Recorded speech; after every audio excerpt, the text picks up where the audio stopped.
सर्वप्रथम अपने शिव गुरु के चरणों की प्रणाम, मैया भवानी के चरणों की प्रणाम, स्वर्गीय साहब हरिंद्रानंद भैया के चरणों की प्रणाम, स्वर्गीय शक्ति स्वरूपा लीलम दीदी के चरणों की प्रणाम, कथा सुनने वाला सारे गुरु भाई बहन के चरणों की प्रणाम। मेरा प्रणाम स्वीकार हो।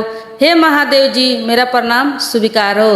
आई गुरु भाई बहन, आज एगो कहानी सुनल जाओ कि बेलपत्र का चमत्कार। आई जौनी बेलपत्र हमने के महादेव जी के पूजा में चढ़ावल जाला।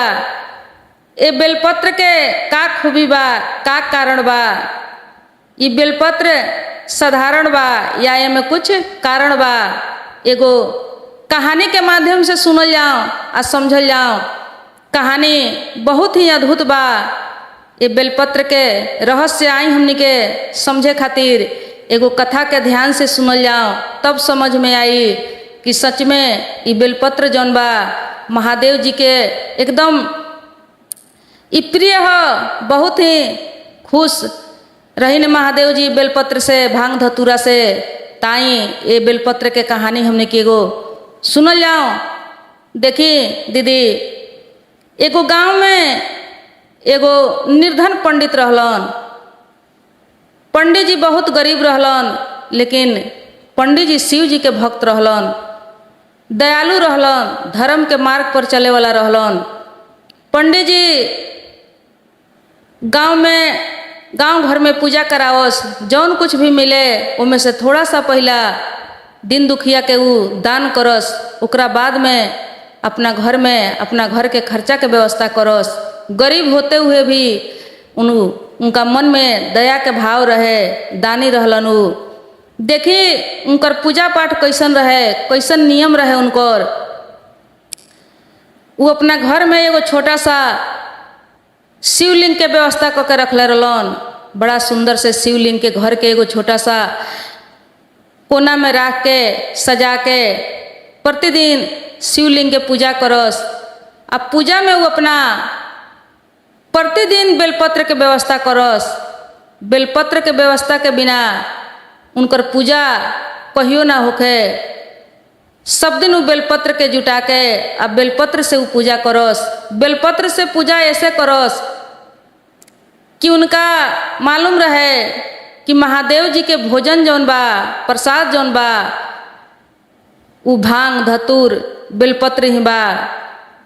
सब में सबसे गुणकारी बेलपत्र बा।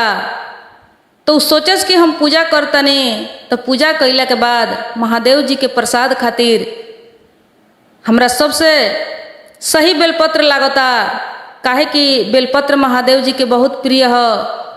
तो उसे महादेव जी के समझी कि भोजन के व्यवस्था करस बेलपत्र के माध्यम से। तो उसे वो रोज बेलपत्र जुटावस। आ बेलपत्र से जब पूजा करस तो ओकरा बाद में गांव में शिव मंदिर रहे। घर से पूजा कैला के बाद गांव के शिव मंदिर में भी जाके शिव जी के दर्शन करके एक लोटा जल चढ़ा के ओकरा बाद अपना घरे आके गांव घर में कहीं पूजा पाठ करावे के मिल जाए तब जाके वो पूजा पाठ में जास। लेकिन सवेरे सवेरे के इनकर यह नियम रहे, यही तरह के उनकर रोज के दिनचर्या बीतत रहे। अब बेलपत्र जौन चढ़ावस वो दोपहरिया के समय में जितना डर से जितना भाव से बेलपत्र के चढ़ौले रहलन, उतने भाव से उतने डर से वो बेलपत्र के फेन उतार के बहुत सुंदर संभाल के एगो बोरिया में उ राखस। कहीं जहाँ तहाँ वो बेलपत्र के उ ना फेंकस।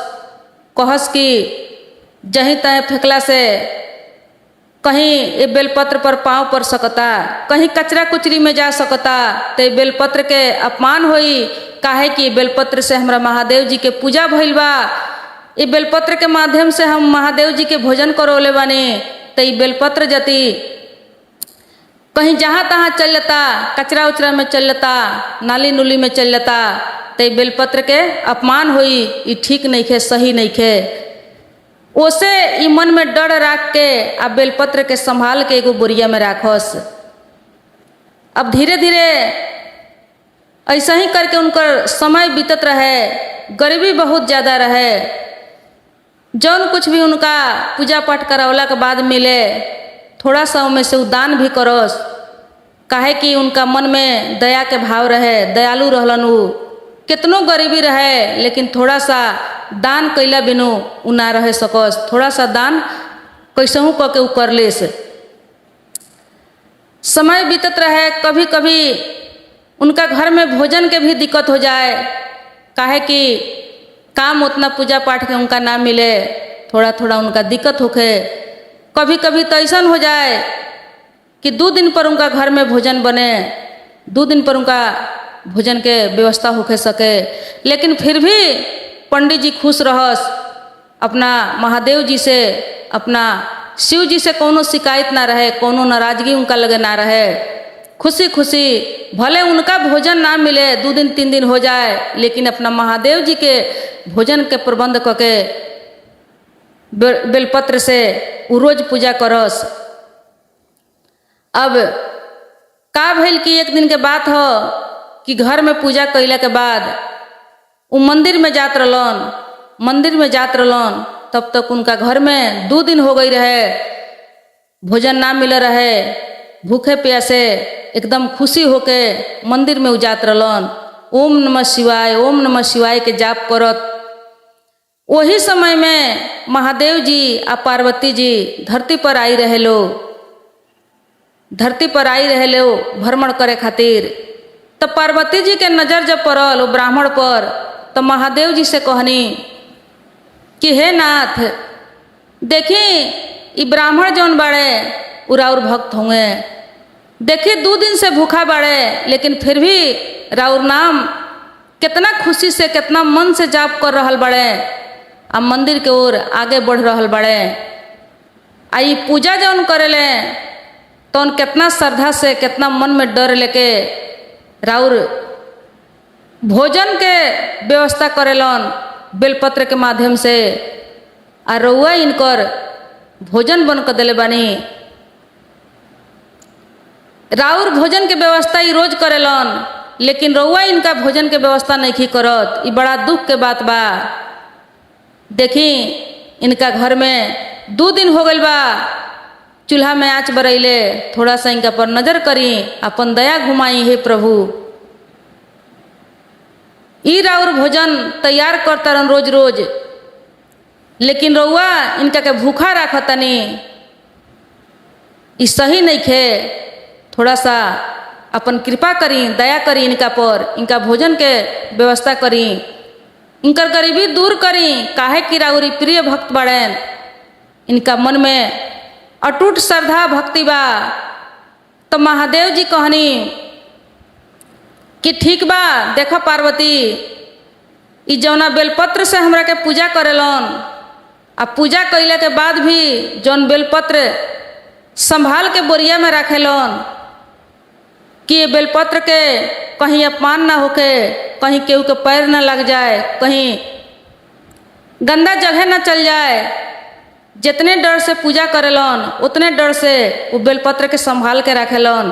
ताज उहे संभालल बेलपत्र से वो धनवान बन जइहन रात में। उहे बेलपत्र आज रात में उनका के धनवान बनावे वाला बा। अब इतना बात अगल बगल में एगो वही गांव के सेठ रहलन, ई बात उस सेठ के कान में पड़ गईल। जब उस सेठ के सुनाई पड़ गईल तो सेठ के मन में लालच समा गईल। सोचले कि जब वो बेलपत्र से वो पंडित धनवान बन सकता तो हम काहे नहीं बन सकत। अब देखी भइल का कि कुछ देर के बाद वो सेठ पहुँच गए पंडित जी के घरे।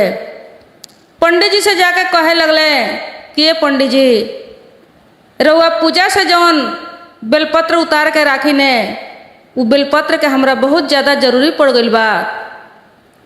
वो बेलपत्र के हम मोल देतनी, वो बेलपत्र रउआ हमरा के दे दी। अब पंडित जी कहनी कि ना, वो बेलपत्र तो अपना महादेव जी के हम चढ़ा के उतार के राखी ने, जब बोरिया भर जला तो हम ले जाके गंगा जी में प्रवाहित करी ने वो बेलपत्र के। हम वो बेलपत्र के बेचेम ना, ओकर मोल हमरा ना चाही। लेकिन सेठ लगले बहुत कुछ समझावे कि देखी पंडित जी, रउआ दूगो पैसा मिल जाई तो रउओ काम लगी। आई बेलपत्र के हमरा इतना जरूरी बा कि हम रउआ से का बताई। यदि बेलपत्र हमरा मिल लेता तो हमरो काम बन जाई और रउओ काम बन जाई।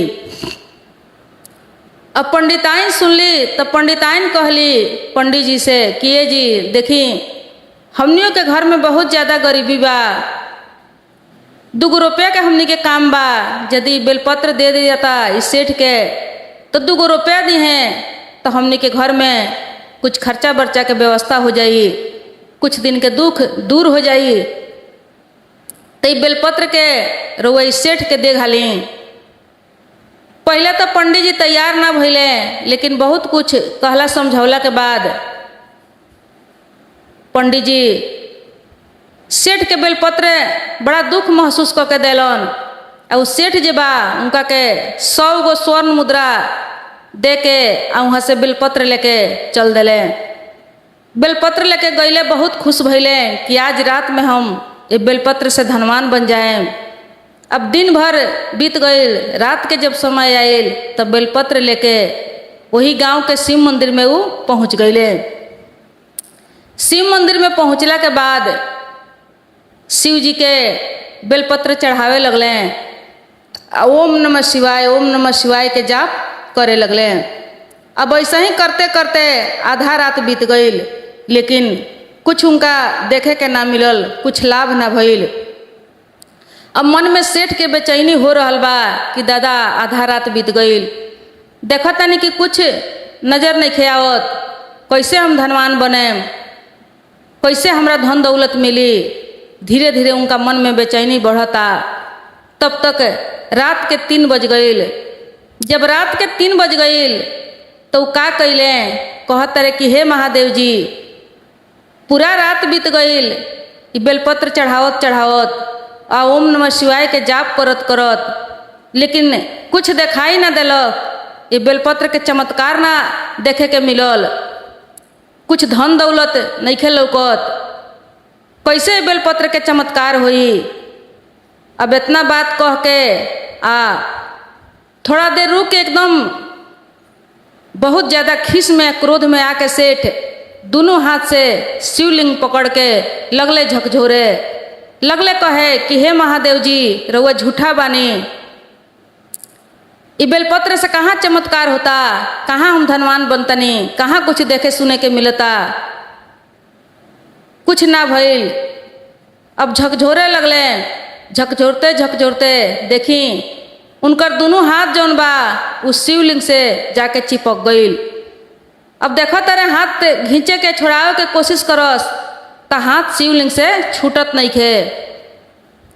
कितनो कोशिश कैले, अपन पूरा बलबूता लगा के हार गईले, लेकिन उनकर हाथ शिवलिंग से छूटत नहीं खे।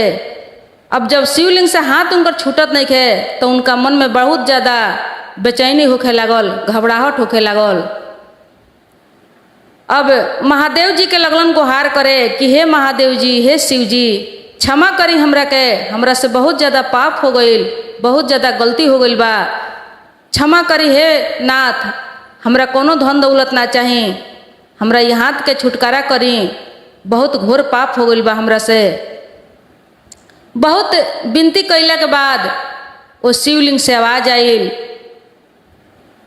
कि नीच लालची सेठ, तू दूसरा के भाग छीने के कोशिश करता रह, तू दूसरा के धन दौलत देख के जलन करता रह तो तोहर ये नतीजा हुई। जे दूसरा के भाग छीनी, जे दूसरा के धन दौलत देख के ईर्ष्या डाह करी, ओकरा इहे फल मिली।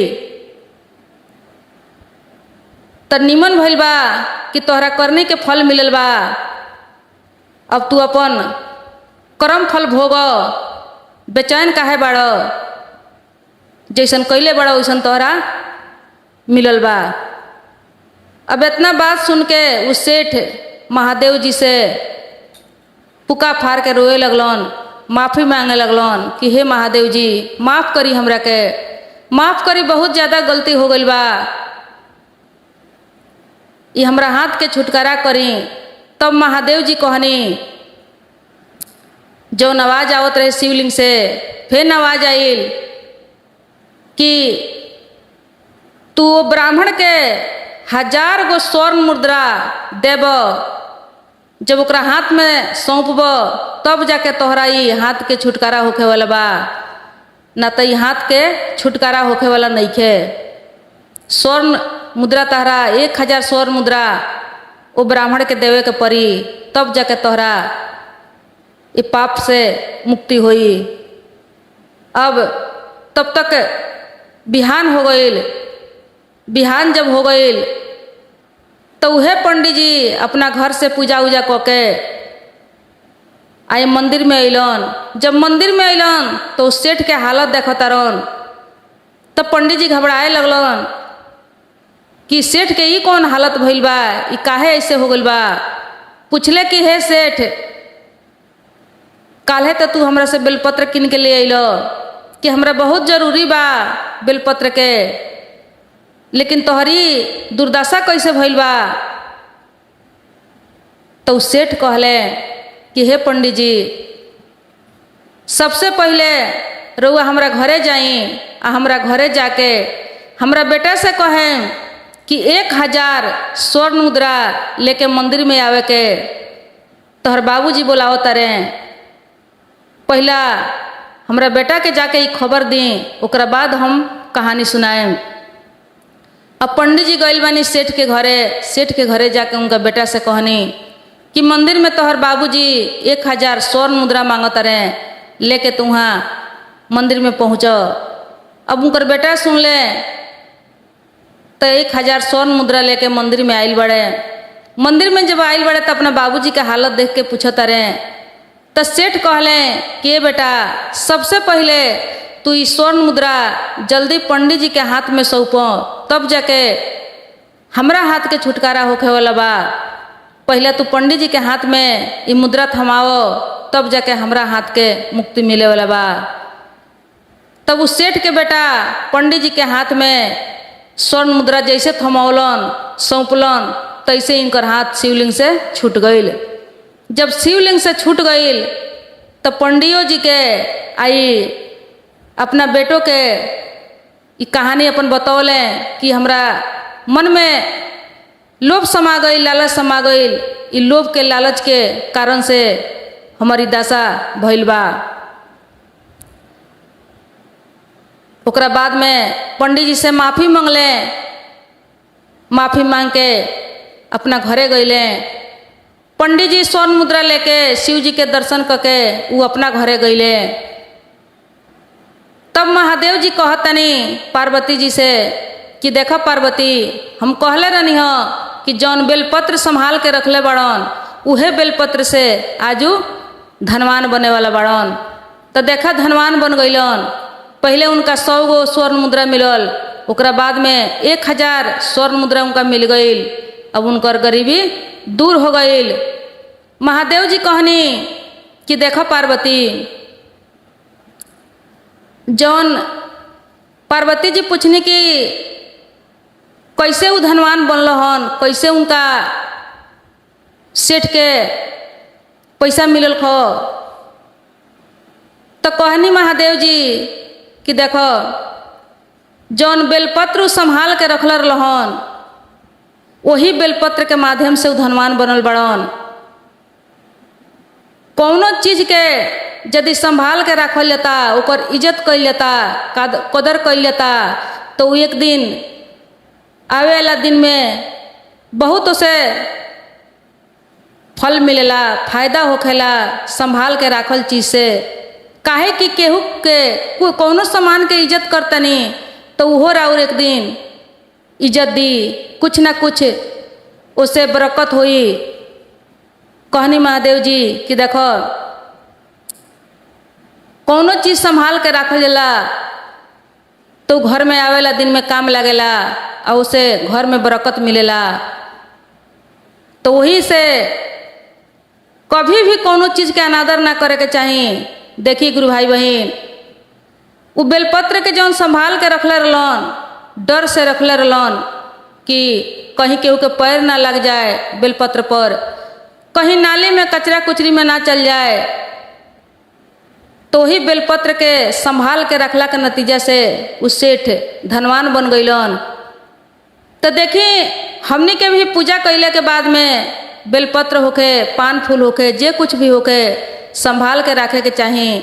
संभाल के रखला के बाद गंगा जी में ले जाके ओकरा के दहवा देवे के चाहिए। कौनो सामान होके घर में ओकरा के संभाल के रखें, चाहे छोट होके, बड़ होके, नया होके, पुरान होके। यदि संभाल के रखल जाई तो एक न एक दिन घर में ऐसा जरूरी पड़ जाला कि उ सामान मिलेला ना, लेकिन संभाल के जब रखल जाई तो काम लग जाला। तो कोनो भी चीज़ के संभाल के रखे के चाहिए, इज्जत कदर करे के चाहिए। काहे कि देखी घर में के कबाड़ के भी संभाल के रख लियला तो कबाड़ भी 2 रुपया देवेला। घर में के जितना कचरा होला, कबाड़ होखेला, कुछ लोग ओकर कदर ना करेला, फेंक देवेला। आ जे संभाल के रखेला ओकरा 2 रुपया फायदा होला वो कबाड़ से। संभालल चीज के बहुत कीमत बा। यदि कुछ संभाल के रखल जाता, कुछ के जतन कइल जाता, कुछ के कदर कइल जाता, इज्जत कइल जाता, तो वो इज्जत करी, कदर करी घर में। तो संभालल चीज से बरकत होला। पूजा पाठ कैला के बाद कोनो भी पान फूल होके, कुछ भी होके, ओकरा के संभाल के रखें, जहाँ तहाँ ना फेंकी। उससे घर के बरकत में रुकावट होला।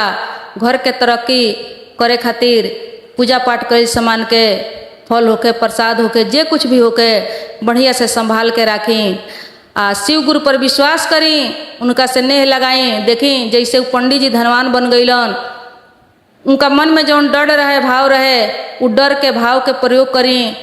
डर से, भाव से भक्ति करी।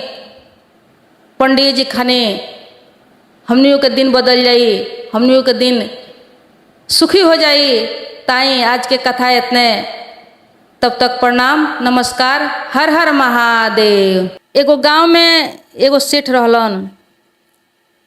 वो सेठ के एगो बेटा रहलन, बहू रहली। उनकर बेटा कहीं परदेश कमाए गई रहलन।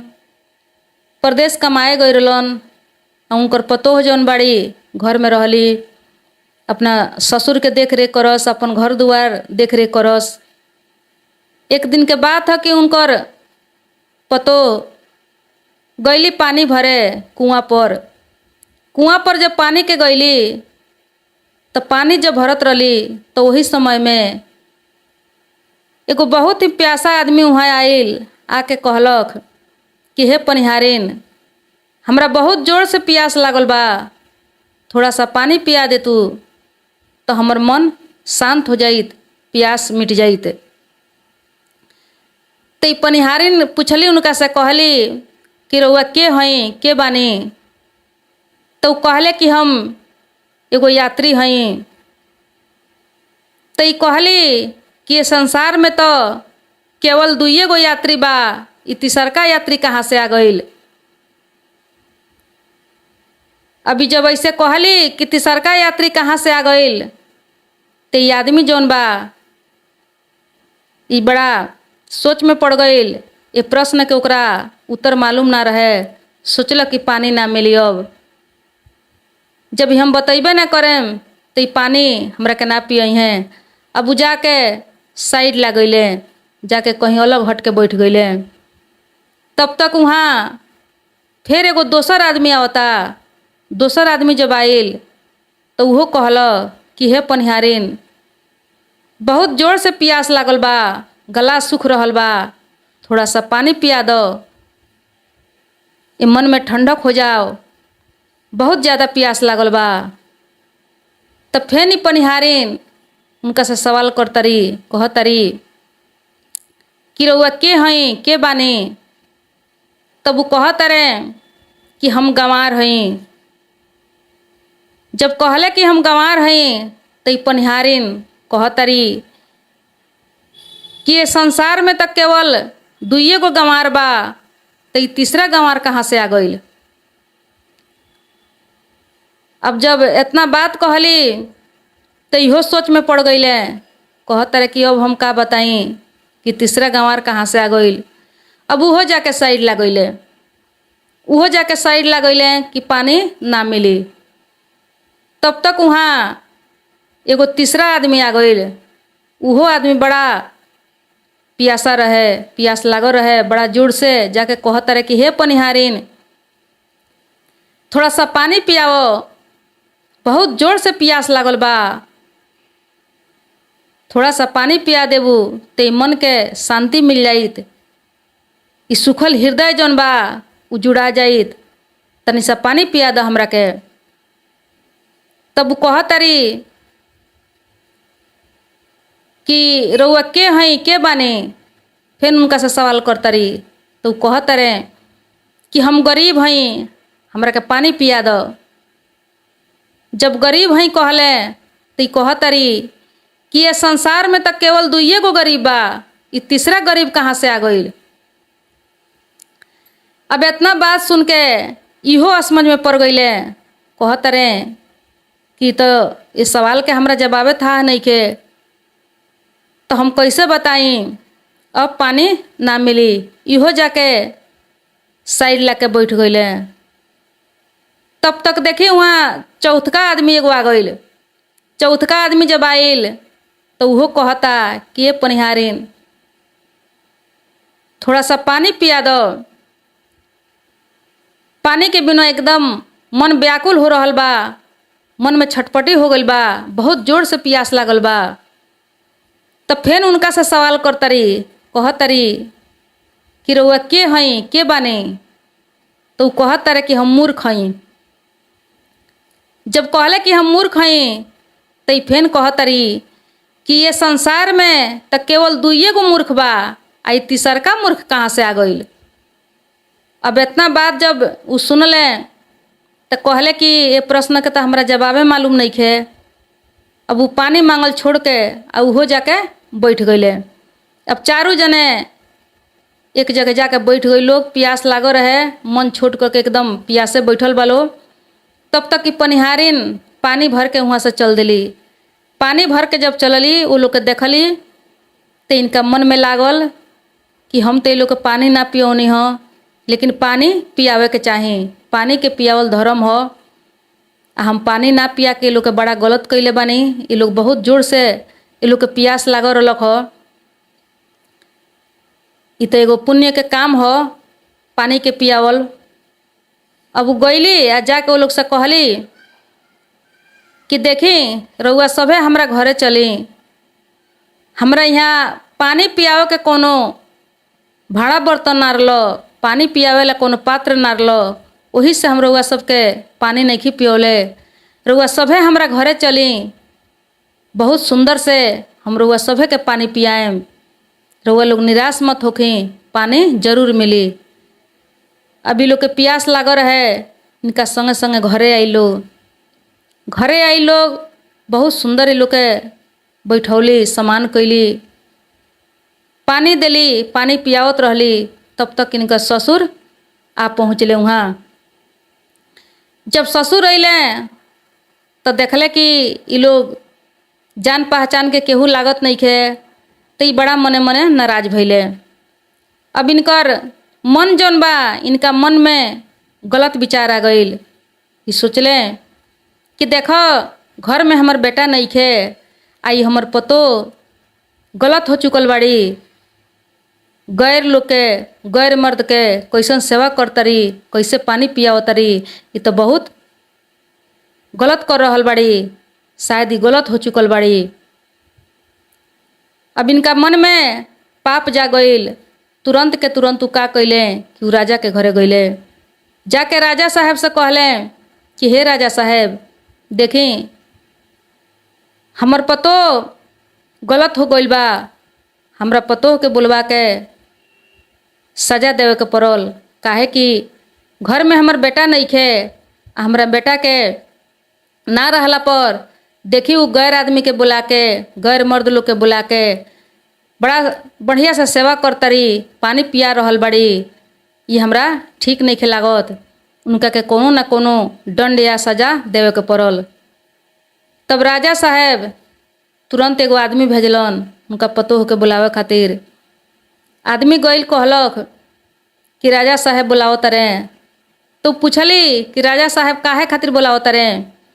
बेटी के भी से बुलाओ तरे या पतोह के भी से बुलाओ तरे, ये कोनो आम आदमी के भी से बुलाओ तरे, काहे ला बुलाओ तरे।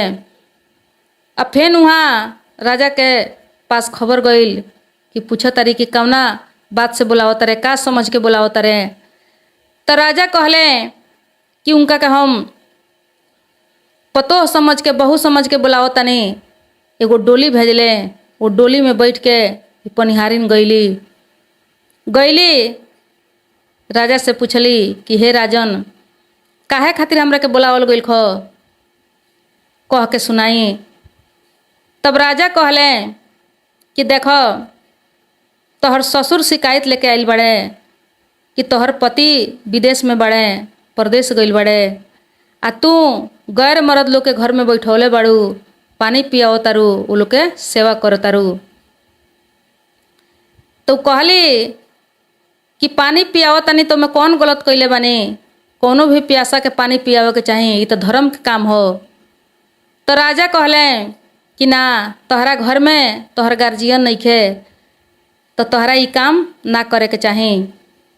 तो कहली कि देखी हम कुआं पर पानी भरे गई रहनी हो, पानी भरे जब हम गई रहनी हो तो ये लोग हमरा वही जब भेंट भइल खलो, ये लोग से हमरा पहले से जान पहचान नहीं खे, कह के सब सुनाओ तारी शुरू से। वहाँ एक आदमी आइल हो तो पानी पिए के जब कहलक हो तो हमरा वहाँ पानी पियावे के कोनो बर्तन या पात्र ना रलो, तो उससे हम ये लोग से बहाना बनावत गईनी हो, सवाल पूछ के। वहाँ पानी पियावे के कोनो साधन ना होखे से तो कहले कि कौन सवाल पूछ के कैसे बहाना बनावत रहलू हो। तो कहले कि हम सवाल पूछत रहनी हो, ये लोग सवाल के जवाब ना देलक हो, तो ओकरा बाद में हम अपना घरे बुला के लिया के ये लोग के पानी पियौनी हो। बहाना क के बात के हम टाल के रखले रहनी हो सवाल पूछ के। तो राजा कहले कि कौन सवाल पूछलू हो कि ये लोग के उस सवाल के जवाब ना आइल खो। तो कहली कि देखी पहला एक आदमी गईल तो ओकरा से पूछनी कि तू के हुआ, तो कहले कि हम एगो यात्री हई। तो हम कहनी कि ये संसार में दुइये गो यात्री बा, तो तीसरका यात्री कहाँ से आ गईल, ओकर जवाब ही ना दिले। दूसरका आदमी गईल तो ओकरा से पूछनी कि तू के हुआ, तो कहले कि हम गंवार हई। तो हम कहनी कि ये संसार में दुइये गो गंवार बा, तीसरका गंवार कहाँ से आ गईल। ते प्रश्न के जवाब उन्हों से ना दियाइल, उहो जाके साइड लगैले। तीसरा आदमी गईल तो ओकरो से पूछनी तू के हुआ, तो कहले कि हम गरीब हई। तो हम कहनी कि ये संसार में दुइये गो गरीब बा, तीसरा गरीब कहाँ से आ गईल। तो एकर जवाब उनको से ना दियाइल, तो उहो जाके साइड लगैले। चौथका अइले तो उनका से पूछनी कि तू के हुआ, तो कहले कि हम मूर्ख हई। तो उनका से हम कहनी कि ये धरती पर ये संसार में दुइये गो मूर्ख बा, तीसरका मूर्ख कहाँ से आ गईल। तो एकर जवाब उहो ना दिलन। जाके चारू जने निराश होके बैठे रहे लोग पानी के बिना। तब जाके हम लोग के अपना घरे बुला के लिए नी, आ हम पानी पियौनी। पानी पिया के उ लोग अपना अपना घरे गईल। तो एमे हम का गलती कैले बानी, एमे हमर कौन दोष बा। राजा कहले कि ठीक बा, ये तो गलत काम नहीं खे, ये तो सही काम बा, पहले से तो लोग से कोनो जान पहचान नहीं खे। तो राजा कहले कि देखो तू सबसे पहले ये बताओ कि तू जौन सवाल कैले बाड़ू ओकर जवाब का भइल। जब वो लोग ना बतौलक हलो तब तू ओकर जवाब बताओ। तो कहली पनिहारिन कि सबसे पहले ही बताई कि हमर गलती माफ़ भइल कि ना भइल, हम गलत कैले बानी कि सही कैले बानी, तब हम एकर जवाब बताएम। तो राजा कहले कि ठीक बा, तू सही कैले बाड़ू, लेकिन तू अपना प्रश्न के जवाब तू कह के सुनावो। तो कहली कि देखी हम जौन कहनी कि ये संसार में दुइये गो यात्री बा, तीसरका यात्री कहाँ से आ गईल। तो हम चंदा आ सूरज के कहनी कि दुइये गो संसार में चंदा आ सूरज यात्री बा, एकर जवाब उहे भइल। दूसरका जौन हम गंवार कहले रहनी कि धरती पर दुइये गो गंवार बा, तीसरका कहाँ से आ गईल। तो हम भोजन के आ पानी के गंवार कहले रहनी कि जौन संगे संगे कहीं भी रहल जाला तो ओकर जरूरी पड़ेला उ संगे संगे जाला। तीसरका जब हम कहले रहनी कि दुइये गो गरीब बा इस संसार में, तीसरका गरीब कहाँ से आ गईल। तो इस संसार में दुइये गो गरीब बा, एगो बेटी आ एगो गाय। ये दू गो से गरीब दोसर कुछ नहीं खे। राजा के इहो ठीक लागल। अब कहले तीसरका के जवाब दो, जे दुइये गो मूर्ख बा, तीसरका कहाँ से आ गईल। तो कहली पनिहारिन कि देखी राजा साहेब, थोड़ा सा कठिन बा एकर जवाब। आई जवाब जब हम देम तो हो सकता रउआ हमरा पर नाराज हो जाएम। पहले रउआ वचन दी कि इस चौथका सवाल के जवाब सुने से पहले रउआ हमरा के वचन दी कि सुनला के बाद रउआ हमरा पर नाराज ना होखेम, तब जाके हम एकर जवाब देम। तो कहले राजा कि ठीक बा, हम नाराज ना होखेम, तू बताओ चौथका सवाल के जवाब का भइल। तो कहली कि देखी हम कहनी हो कि ये धरती पर दुइये गो मूर्ख बा, इस संसार में दुइये गो मूर्ख बा, तीसरका मूर्ख कहाँ से आ गईल। तो ई दू गो मूर्ख जौन बा, ई दू गो मूर्ख एगो रउआ आ एगो हमर ससुर। अब सुन के राजा तो थोड़ा सा एथी में पड़ गइलन, थोड़ा नाराजगी उनका आ गईल। कहले कि ई तू हमनी के कैसे मूर्ख साबित कर देलू। तो कहली देखी रउआ दोनों से बढ़ के कोई संसार में मूर्ख नहीं खे। का है कि रउआ बिना सोचले समझले एगो घर में के दुल्हन के, घर में के रहे वाला संस्कारी बहू के बुला के ये भरल सभा में बेइज्जत कैनी हो। ये भरल सभा में पूछताछ कैनी हो, इज्जत के रउआ उल्लंघन कैनी हो। आ हमर ससुर इनका से बड़ मूर्ख के होई जे कुछ ना सोचले ना समझले, आ अपना घर के बात आके रउआ से कह के सुनौले। अपना घर के इज्जत खुदे आके ही लुटावत रहे। ये भरल समाज में, राज दरबार में सभा लागल बा, वैसन जगह में आके ये बतावत रहे। तो इनका से मूर्ख के बा बड़। ये तो मूर्खे आदमी के काम हो कि बिना सोचले बिना समझले अपना घर के बात, अपना घर के इज्जत आके कहीं कहीं केहू से कह के सुनाई। पहले सोचे के चाही, समझे के चाही, सब पता लगावे के चाही। वैसन बात अकेलहू समझा सकल जाता, डांट सकल जाता। राजा के ये बात बढ़िया लागल, सही लागल। कहली कि एगो मूर्खी आ एगो मूर्ख रउआ। काहे कि रउआ भी राजा होते हुए मूर्ख बानी। रउआ भी भरल सभा में हमरा के बुला के एगो नारी जाति के अपमान कैनी हो। भरल सभा में रउआ पूछतानी कि तू गलत बाड़ू, तू गलत हो चुकल बाड़ू। एकरा के अकेला में भी पूछ सकल जात रह, लेकिन ये भरल दरबार में रउआ हमरा से सवाल कैनी हो। तो रउआ से बढ़ के मूर्ख के बा, आ हमरा ससुर से बढ़ के मूर्ख के बा।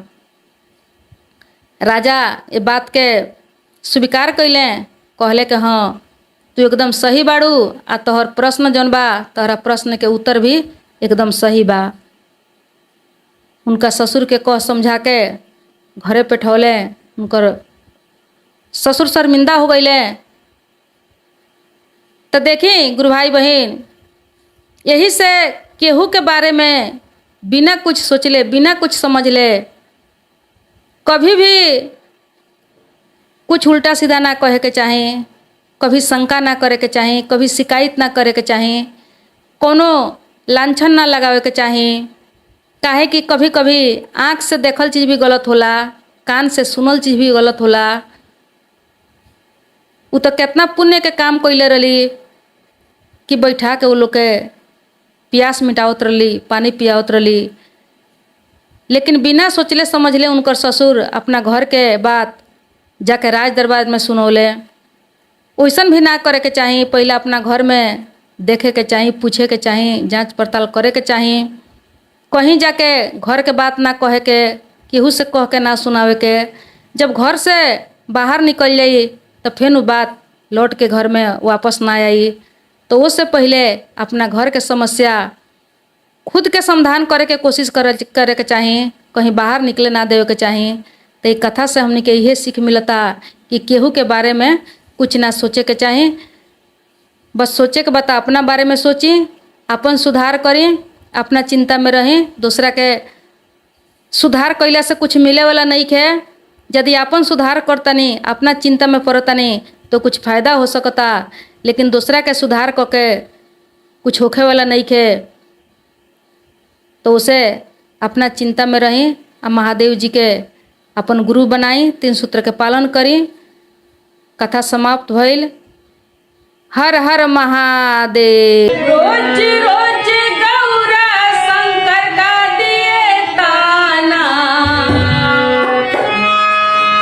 रोज रोज गौरा शंकर का दिए ताना। नैहर चली जइबई, नैहर चली जइबई, हे भोले बाबा नैहर चली जइबई, हे भोले बाबा नैहर चली जइबई, हे भोले बाबा।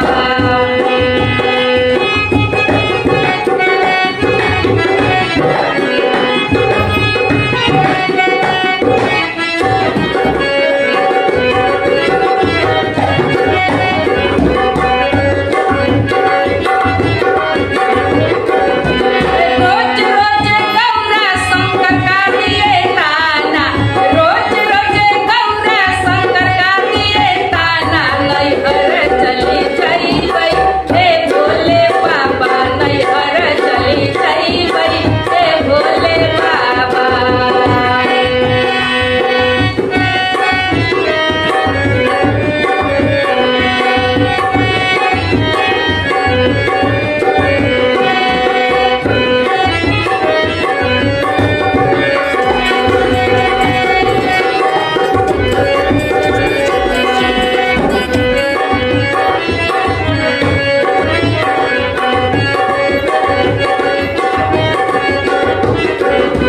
ना भोले बाबा के महलाया टारी, महलाया टारी, ना महलाया टारी।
दूधो दही से दर्शन होई आ कह तारी कैसे औरी सब सुनाओ तारी तना दे तारी महादेव जी के कह तारी कि अब सुविधा सब ना होई तो चल जाए नैहर कह तारी